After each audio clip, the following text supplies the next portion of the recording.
2019 is the year I pledged to play through the Castlevania franchise and record my journey through these vlogs, culminating in one big video review at the end. And now for the 15th entry, Castlevania Aria of Sorrow. Welcome back to another episode of Castlevania Diaries. It's been far too long, but I've been saving this one because Aria of Sorrow has to be one of the best Castlevania games I've ever played. So a while back, it kind of broke into, actually we now have 3 columns of Castlevania games to talk about because the genre has really changed from the original Castlevania, where Rondo of Blood still sits up top, then Symphony of the Night created its own new echelon with the Metroidvania genre, and then the 3D echelon is just stinking up the place. It exists, I have to acknowledge it, I don't want to, but it's there. So Aria of Sorrow, it's the last Game Boy Advance game. You know, the first one I think came out in 2000, 2001, and then 2-3 years later, here we have Aria of Sorrow. And wow, they've learned so much with this. This one is, dare I say, better than Symphony of the Night, taking the new lead place in the Metroidvania genre of Castlevanias. Everything about this game, I really enjoyed. It was kind of a breeze to play through, which I think that can be a little bit of a divisive opinion. Some people really like their Castlevania games hard. Some, like me, like it to be fair, and I feel Aria of Sorrow hits that sweet spot. And also keep in mind, I've now got a dozen Castlevania games under my belt, so I think my skill level has been increasing a bit. But by design, this one felt just good. I never got lost. You got one castle to worry about. You don't have like a mirror castle or 2 castles, just one castle. Just go through the castle. Bosses are huge. They're intimidating. They're not grindy. They're just long enough. They're fair. The level up system actually feels like it matters. The progression is smooth. Everything about this game just connects very well. The music, get out of here, Harmony of Dissonance. This one actually brings back good music to the forefront of the Castlevania genre. The tracks, I could find myself just humming along as I was going through it. And then it they even know when to make it epic and everything. Like, I don't want to get ahead of myself. Just one moment that came up is at the end of the game when you get the proper ending, you fight the Belmont in this game.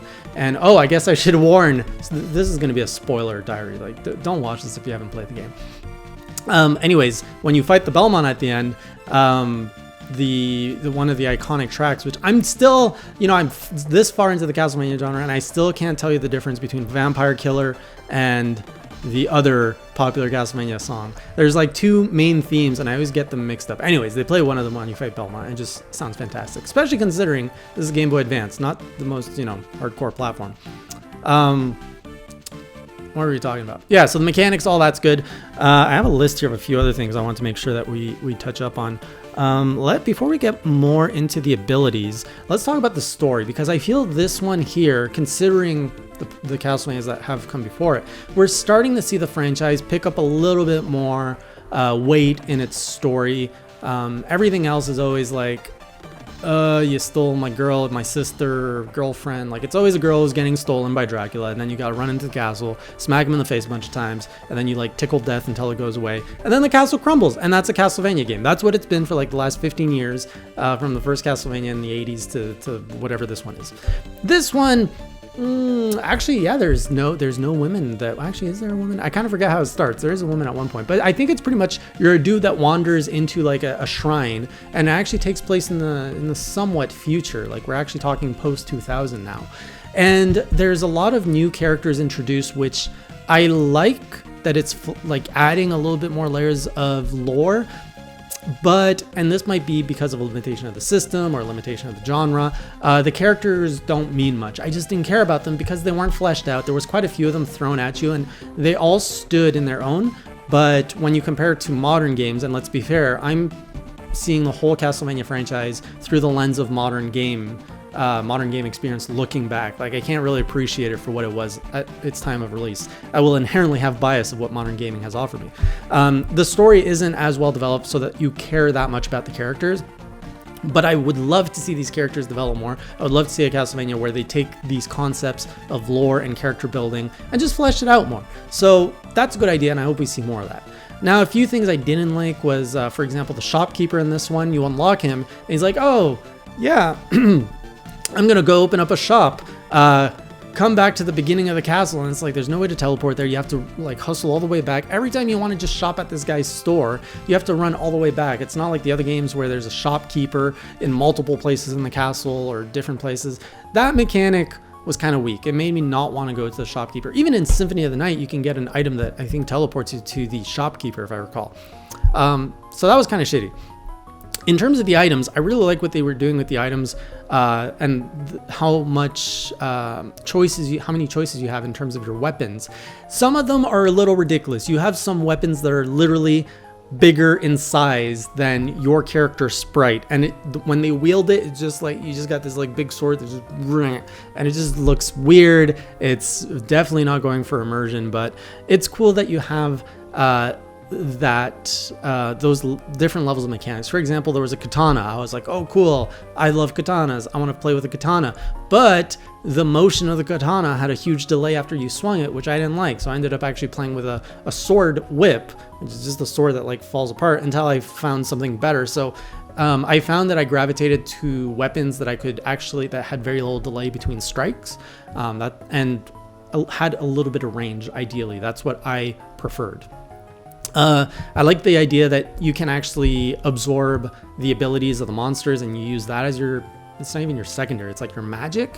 What I don't like though is that it still keeps the grindiness. Castlevania right now in this era, which is kind of in the middle of its life cycle of the franchise, every game I'm playing, they have a grinding mechanic which forces you to kill monsters for the sake of killing monsters, not for progression, but for the hope of a drop rate. And that is more and more obvious in all the last Game Boy Advance games had this.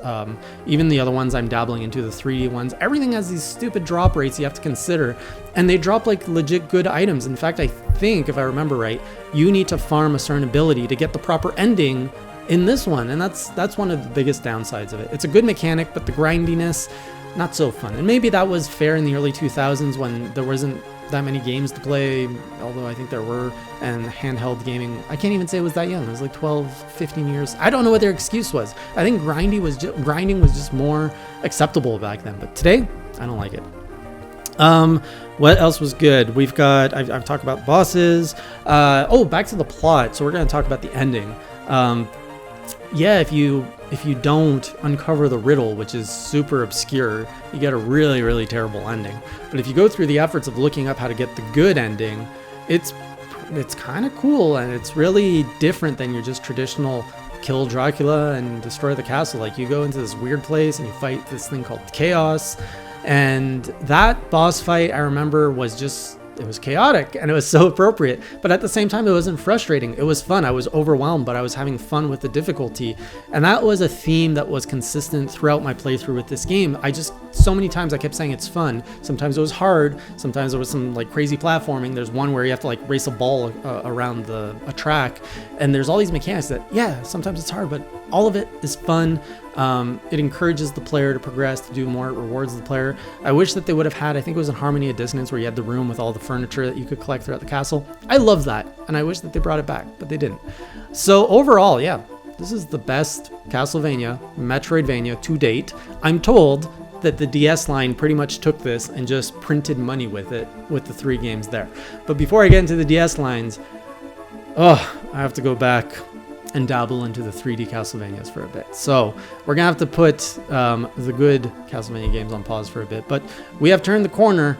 I'm getting close to getting to the end of my journey that I thought I'd finish in 2019. Clearly won't happen. This is clearly gonna take probably till the mid 2020 to get through all of Castlevania, and I hope by then they've got some more Castlevania games to put out, because there's a pretty big dry spell. Anyways, I'll see you guys on the next Castlevania Diaries, and until then, keep it classy.